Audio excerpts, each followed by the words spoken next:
दशकं 7 हिरण्यगर्भोत्पत्ति।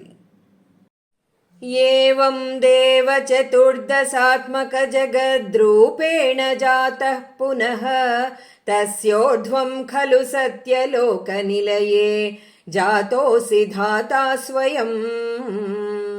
यं संसन्ति हिरण्यगर्भमखिल त्रैलोक्यजीवात्मकं यो भूत्स्फीतरजो विकारविकसन् नानासि सृक्षारसः।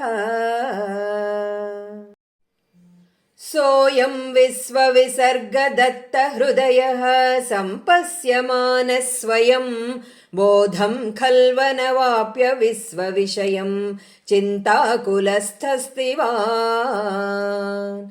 तावत्त्वं जगतां पते तपतपेत्येवं हि वैहायसीं वाणीमे नमसि स्रवश्रुतिसुखां कुर्वंस्तपप्रेरणा। कोऽसौ मामवदत्पुमानिति जलापूर्णे जगन्मण्डले दिक्षु द्वीक्ष किमप्यनीक्षितवता वाक्यार्थमुत्पश्यता। दिव्यं वर्षसहस्रमात्ततपसा तेन त्वमाराधितः तस्मै दर्शितवानसि स्वनिलयं वैकुण्ठमेकाद्भुतम्। माया यत्र कदापि नो विकुरुते भाते जगद्भ्यो बहिः शोकक्रोधविमोहसाध्वसमुखा भावास्तु दूरं गताः। सान्द्रानन्दझरी च यत्र परमज्योतिप्रकाशात्मके तत्ते धाम विभावितं विजयते वैकुण्ठरूपं विभो।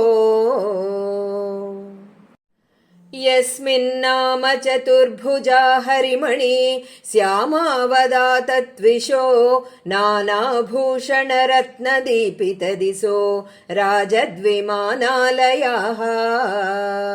भक्तिप्राप्त तथाविधोन्नतपदाः दीव्यन्ति दिव्या जनाः तत्ते धाम निरस्त सर्वसमलं वैकुण्ठरूपं जयेत्।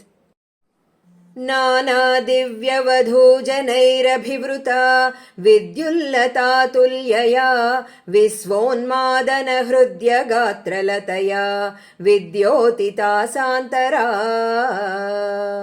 त्वत्पादाम्बुजसौरभैककुतुका लक्ष्मी स्वयं लक्ष्यते यस्मिन् विस्मयनीय दिव्यविभवं तत्ते पदं देहि मे।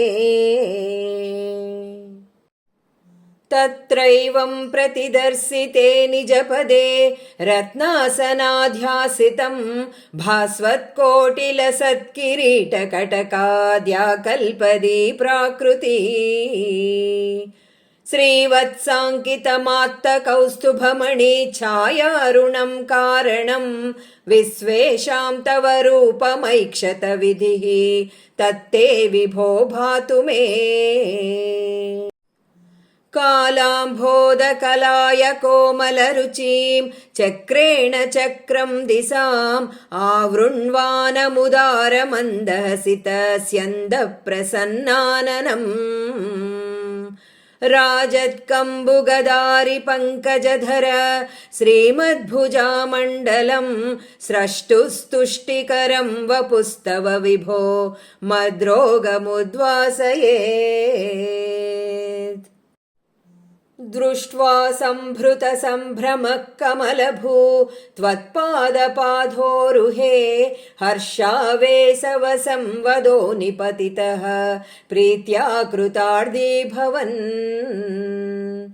जानास्येव मनीषितं मम विभो ज्ञानं तदा पादय द्वैताद्वैतभवत्स्वरूपपरमित्याचष्टतं त्वां भजे।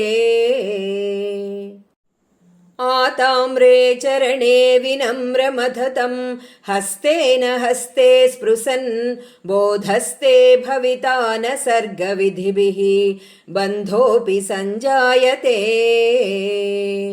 इत्याभाष्य गिरं प्रतोष्य नितरां तच्चित्तगूढस्वयं स्पृष्टौ तं समुदैरयः स भगवन् उल्लासयोल्लाघताम्।